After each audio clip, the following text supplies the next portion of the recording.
샬롬. 새로운 한 해가 시작되었고, 새로운 한 달이 시작되었고, 새로운 한 주가 시작된 기쁜 첫날입니다.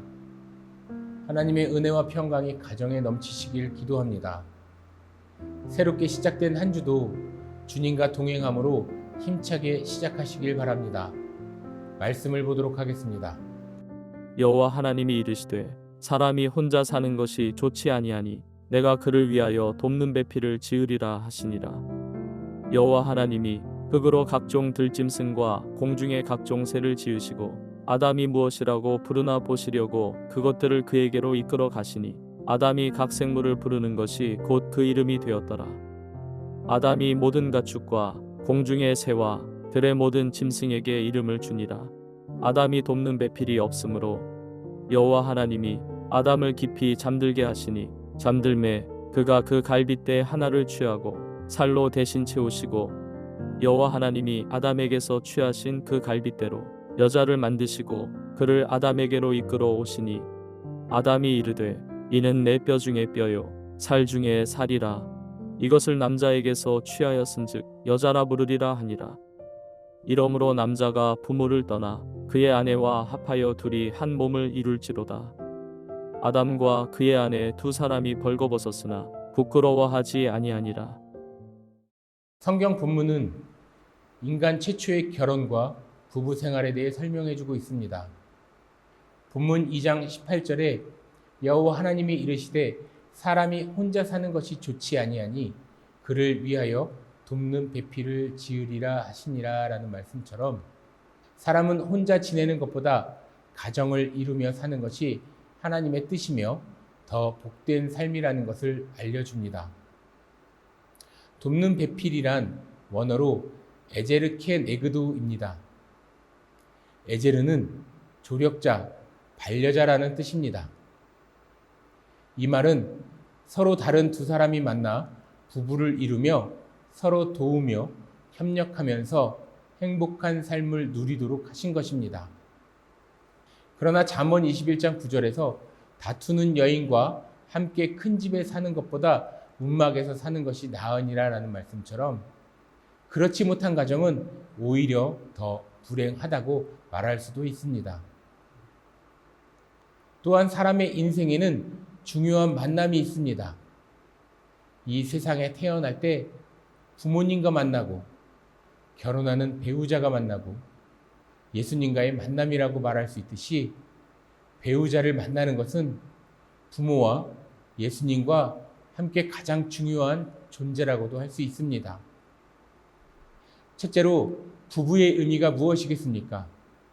창세기 2장 24절에 이러므로 남자가 부모를 떠나 그의 아내와 합하여 둘이 한 몸을 이룰지로다 라는 말씀처럼 먼저 남자가 부모를 떠난다는 것은 독립성을 나타낸 것입니다. 부모를 떠나라는 내용은 부모만이 아니라 결혼하기 전 자기가 가지고 있던 생활, 습관, 취미, 친구 등 모든 것으로부터 일단 분리되는 것을 뜻하기도 합니다. 남편이나 아내보다 친구를 더 좋아한다던가 자기 취미 생활에만 빠져 있을 때에 심각한 가정의 문제가 일어나게 되기 때문입니다. 부모들도 가장 사랑하는 아들 혹은 딸이 참으로 행복한 결혼 생활을 할 수 있도록 조금은 마음이 아프겠지만 과감히 떠나보내는 결단을 내려야 합니다. 부모를 떠나 아내와 연합한다는 것이 부부의 규범입니다. 아내와 연합한다는 것은 소극적으로는 다른 모든 것으로부터의 분리를 의미하고 적극적으로는 부부만이 연합한다는 뜻입니다.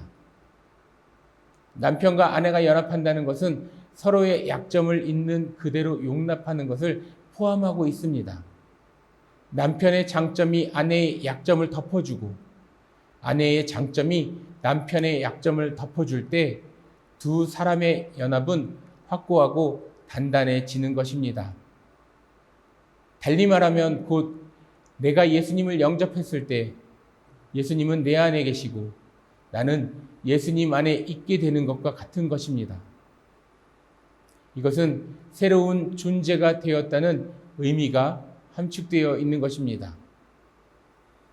마치 내가 예수 그리스도를 영접했을 때 새로운 피조물이 되는 것과 마찬가지입니다. 둘째로 아내의 복종이 필요합니다. 부부는 돕는 배필로서 서로 어떻게 하겠습니까? 행복한 가정생활의 열쇠는 복종이라는 것입니다. 가정에서 누가 누구에게 복종해야 합니까? 라는 질문은 골로새서 3장 18절의 말씀처럼 먼저 아내가 남편에게입니다. 이 말에 대해 많은 경우 여성들도 남성들도 잘못 이해하고 적용해 왔기 때문에 많은 부작용이 일어난 것이 사실입니다. 일반적인 세상이 말하는 복종은 기독교 정신에 입각한 인격적인 자발적인 순종이 아니라 맹목적이고 유교적인 복종이었기 때문에 여러 가지 부조리와 상처들이 남아있는 것이 사실입니다. 하나님께서 의도하신 남편에 대한 아내의 복종은 세상에서 말하는 복종이 아닙니다. 성경에서 말하고 있는 복종은 절대적이며 영구적이고 전적인 것 동시에 인격적이며 자발적인 순종을 말하는 것입니다. 소중한 존재인 남편에게 아내가 해줄 수 있는 일 중에 가장 중요하고 근본적인 것이 바로 남편에게 순종하는 일입니다. 이렇게 열심히 순종한다면 신앙이 없는 남편이라도 주님께로 돌아오게 될 것입니다. 셋째로 남편은 아내를 귀하게 여겨야 합니다. 에베소서 5장 25절과 골로새서 3장 19절에서의 말씀처럼 남편이 아내를 사랑하라는 것이 하나님의 섭리이며 명령입니다. 사랑의 본질은 유명한 성경의 사랑장인 고린도전서 13장에 잘 나타나 있습니다. 남편이 아내를 사랑하는 그 사랑도 같은 본질의 사랑을 말하는 것입니다. 사랑은 오래 참는 것입니다. 그 다음 사랑의 본질은 온유함입니다. 베드로전서 3장 7절의 말씀처럼 기도가 막히지 않게 하기 위해서 남편은 아내를 귀하게 여겨야 합니다. 사람이 호흡을 할 수 없다면 아무런 활동도 할 수 없는 것처럼 남편이라도 먼저 자기 아내를 귀하게 여기지 않는다면 모든 일이 생명력이 없는 헛된 일이 되기 때문입니다.